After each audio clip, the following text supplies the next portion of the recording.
اللہ سبحانہ وتعالیٰ نے 1,24,000 انبیاء، 12 امام، اولیاء، اوصیاء، مردوں کے لیے مثالی کردار کے لیے بھیجے. اسوہ حسنہ ہے، اسوہ حسنہ ہے. اتنے انبیاء، اتنے ائمہ، اولیاء، اوصیاء، سب کے سب مردوں کے لیے مثالی کردار ہیں، مردوں کے لیے مثالی کردار ہیں، سارے مردوں کے لیے. تو اب اللہ نے چاہا کہ کوئی ایسا کردار ہو جو خواتین کے لیے بھی مثالی کردار ہو.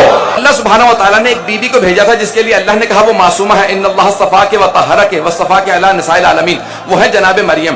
اللہ نے کہا اے مریم ہم نے آپ کو چن لیا، آپ کو پاک رکھا ہے. اب کئی پہلو ہیں زندگی کے.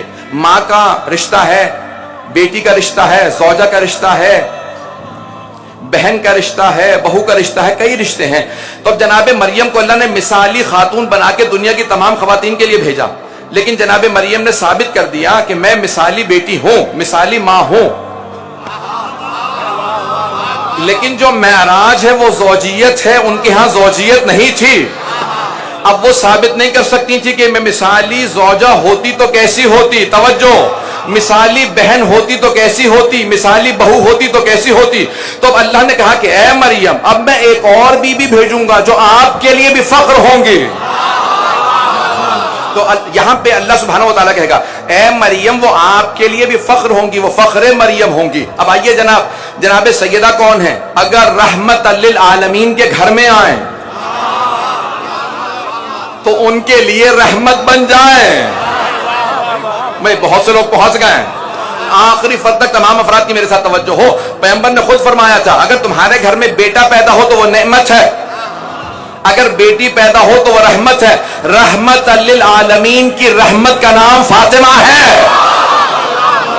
ہو سارے مجمع کی توجہ میرے ساتھ ہو. اب مثالی کردار ہے جناب سیدہ کا، پوری کائنات کی مستورات کے لیے مثالی بیوی ہے. تو اللہ کہے گا اے میرے حبیب یہ مثالی بیٹی ہو کے سمجھائیں گی. میں آخر میں چند مثالیں بھی پیش کروں گا. مثالی بیٹی ہو کے سمجھائیں گی تو رحمت للعالمین کے گھر میں آئیں تو ان کے لیے رحمت بن جائیں. اور جب کل ایمان کے گھر بیاہ کے جائیں تو کل ایمان کا نصف ایمان بن جائے. کیونکہ پیغمبر نے فرمایا تھا من تزوج فقط احرز نصف دینہ، جس نے شادی کی اس نے اپنے آدھا دین بچا لیا. تب کل ایمان کا نصف ایمان جناب سیدہ کر رہا ہوں. اب سارے کے سارے شیعہ سنی نے ایک حدیث کو لکھا ہے، بلکہ اہل سنت کے علماء نے تو خاص طور سے لکھا ہے الجنت تحت اقدام الامہات، جنت تمہاری ماؤں کے قدموں تلے ہے. اور سرور کائنات نے فرمایا، یہ حدیث بھی شیعہ سنی دونوں کتابوں میں ہے، صحیح مسلم میں بھی ہے، کہ الحسن والحسین سیدہ شباب اہل الجنہ. حسن و حسین جوانان جنت کے سردار ہیں.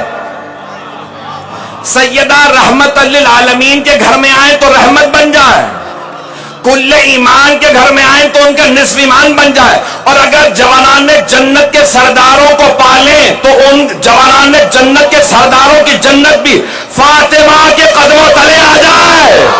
اب آپ کو سمجھ میں آ رہا جناب خاتون جنت کون ہے جن کے لیے اللہ پیغمبر سے کہہ رہا انا اعطیناک الکوثر. اللہ نے جتنی نعمتیں سرور کائنات کو عطا کی ہیں کسی کو عطا نہیں کی ہیں. کسی نبی کو اتنی نعمتیں نہیں دی جتنی سرور کائنات کو. لیکن اللہ نے کسی نعمت پہ یہ نہیں کہا ہم نے آپ کو یہ عطا کیا. نہ جانے کوثر کیا ہے کہ خالق عطا کرنے والا کہہ رہا ہے ہمیں ناز ہے میرے حبیب ہم نے آپ کو کوثر عطا کیا. اب سوچئے جناب سیدہ کون ہے کہ جن کے لیے خالق خود کہے کہ ہم نے آپ کو کوثر عطا کیا. فصلی لربک وانحر ان شانئک هو الابتر. بے شک کہ آپ کا دشمن ہی ابتر ہے. میں دو اور پہلوؤں کو پیش کرنا چاہ رہا ہوں. مثالی ماں ہیں جناب خاتون جنت، اور مثالی کس طرح سے مثالی ماں ہے. درست ہے کہ امام حسن حسین معصوم ہیں، خالق کے پڑھائے ہوئے ہیں، لیکن اللہ نے جناب خاتون جنت کی آغوش کا انتخاب کیا کہ دو امام ان کی آغوش میں پلے ہیں. اور ان کی آغوش میں پلی ہوئی بیویاں کوئی زینب بنے، کوئی ام کلثوم بنے. آسمان معرفت کے جو سب سے اونچے ستارے ہیں وہ جناب سیدہ کی آغوش کے پلے ہوئے ہیں. ارے چلے یہاں تک تو آپ کہیں کہ نہیں یہ تو جناب سیدہ کا خون ہے، ان کا اثر ہے، ان کے دودھ کا اثر تھا. ایک اور بات میں پیش کر دوں. اب تمام کے تمام شیعہ سنی نے لکھا ہے کہ جناب فضہ کنیز جناب زہرا. کنیز جناب زہرا ہیں، کنیز جناب زہرا. عزیزان گرامی، علماء نے لکھا یہ ہے، مورخین نے، کہ 20 سال، بعض نے لکھا 40 سال جناب فضہ جب زندہ رہی تو سوائے قرآن کی اور کچھ نہیں سناتی تھی. جو بھی سوال کرتا تھا قرآن سے جواب دیتی تھی، کوئی کلام نہیں کرتی تھی سوائے قرآن کے. 20 سال بنا پر روایت 40 سال، مجھے بحث نے کتنے سال، 20 سال ہی چلے روایت لے لیجئے. جو سوال کرتا صرف قرآن سے جواب دیتی. جب کسی نے پوچھا نا بھئی یہ کون ہے، ان کی نواسی سے مسکہ سے پوچھا یہ کون ہے، کہ تمہیں اندازہ نہیں ہے یہ جناب فاطمہ کی کنیز ہے. ارے جس کی کنیز ایسی ہو، سوچئے وہ بی بی کیسی ہوگی.